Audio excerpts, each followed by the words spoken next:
जो कह रहे हैं Vinod ji, so near yet so फार, ये एग्जिट पोल का थोड़ा जम्मू कश्मीर का भी एनालिसिस कर दीजिए।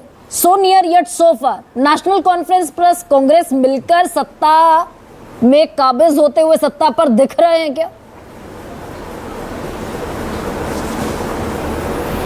देखिए, जो अभी तक सामने आंकड़ा है उसके हिसाब से तो नेशनल कॉन्फ्रेंस और कांग्रेस की सरकार वहां पर बनती हुई उसके आसपास दिखाई पड़ रहे हैं। लेकिन जिस तरीके से अब चूंकि एग्जिट पोल में भी मिनिमम भी है मैक्सिमम भी है, तो अब ये डिपेंड करेगा कि अगर आखिर वाले जो चरम वाला जो आंकड़ा है उस तक अगर पहुंच रही है नेशनल कॉन्फ्रेंस और कांग्रेस, तब तो फिर कोई दिक्कत नहीं रह जाती है। लेकिन अगर वो मिनिमम पे रह जाते हैं तो फिर समस्या उठती, फिर लेफ्टिनेंट गवर्नर की भूमिका वहां पर होगी निश्चित तौर पर। और उसके बाद जिस तरीके से भारतीय जनता पार्टी ने पूरा फोकस किया जम्मू में, उसको मालूम था कि घाटी में कुछ होने वाला नहीं है, तो यहां पर ही उनका पूरा दारोमदार है। और जो नंबर आ रहे हैं, फिर मैं कह रहा हूं, क्योंकि एग्जिट पोल भी कोई एक नंबर तो वो दे भी नहीं सकते, इस तरीके का विज्ञान भी वो नहीं है।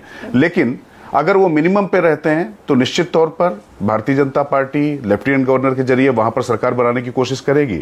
और अगर मैक्सिमम नंबर आ रहे हैं फिर तो मुझे लगता है कोई समस्या रह नहीं जाती है वहां पर। हाँ, जितनी समझ जम्मू कश्मीर घूमने के बाद मुझे आई, तो देखिए घाटी में तो मुझे नहीं लगता है कि भारतीय जनता पार्टी का खाता भी खुलने वाला है। ये देखना दिलचस्प होगा कि चाहे वो राशिद इंजीनियर हो या सज्जाद लोन हो या गुलाम नबी आजाद हो या और जो भारतीय जनता पार्टी से परोक्ष रूप से समर्थित या प्रत्यक्ष रूप से समर्थित प्रत्याशी हैं, वो कितने जीतकर विधानसभा में पहुंच पा रहे हैं, तो उनकी भूमिका तब बहुत ज्यादा महत्वपूर्ण हो जाएगी। वरना तो अगर 48 का फिगर आप बता रही तब बहुत ज्यादा समस्या मुझे लगता नहीं कि होने वाली है। लेकिन जम्मू रीजन में भारतीय जनता पार्टी को भी तकरीबन 31 सीटें देते हुए दिख रहा है सी वोटर। 31 सीटें अगर जम्मू रीजन में भारतीय जनता पार्टी को हैं और निर्दलीय बड़ी तादाद में खड़े, मात्र 19 कैंडिडेट उतारे थे कश्मीर में, घाटी में, तो बड़ी तादाद में निर्दलियों को भी बिग सपोर्ट करते हुए बीजेपी दिखी। ये आंकड़ा कुछ और बनाते हुए दिखता है क्या समीकरण? नहीं, देखिए मुझे लगता है कि भारतीय जनता पार्टी 30 के बाद जैसे ही 31 आ रही है, 32 आ रही हैं, और जो 5 आपने बताया कि जो लेफ्टिनेंट गवर्नर को वहां पर नामित करने हैं, उनकी भी फिर भूमिका होगी, क्योंकि तो हम लोग सवाल उठाएंगे कि उनके पास वोटर्स के राइट हो या ना हो।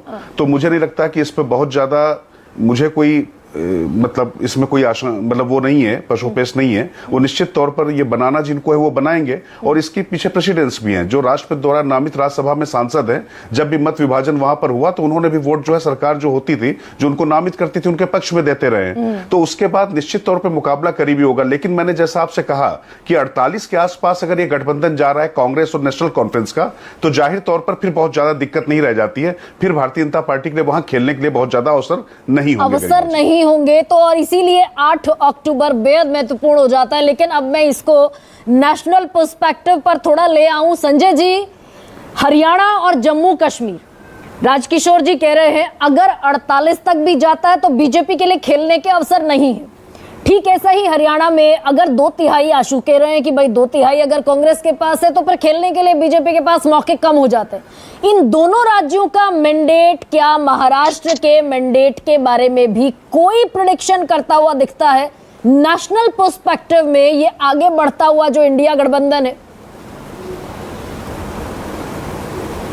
देखिए, महाराष्ट्र के चुनाव के प्रिडिक्शन के बारे में तो कोई इशारा नहीं करता। हाँ। लेकिन मेरे हिसाब से ये इशारा जरूर करता है कि जब महाराष्ट्र के चुनाव होंगे और जब महायुति गठबंधन के बीच में सीटों के बंटवारे को लेकर बातचीत होगी, तब बीजेपी प्रेशर में होगी। उनके जो दोनों सहयोगी हैं उन पर दबाव डालेंगे, क्योंकि उनका ये साफ साफ कहना होगा अभी हाल ही के चुनाव में बीजेपी का प्रदर्शन अच्छा नहीं रहा, लोकसभा के चुनाव में भी बीजेपी का प्रदर्शन अच्छा नहीं था, और महाराष्ट्र में लोकसभा के चुनाव में तो बीजेपी का प्रदर्शन बिल्कुल अच्छा नहीं।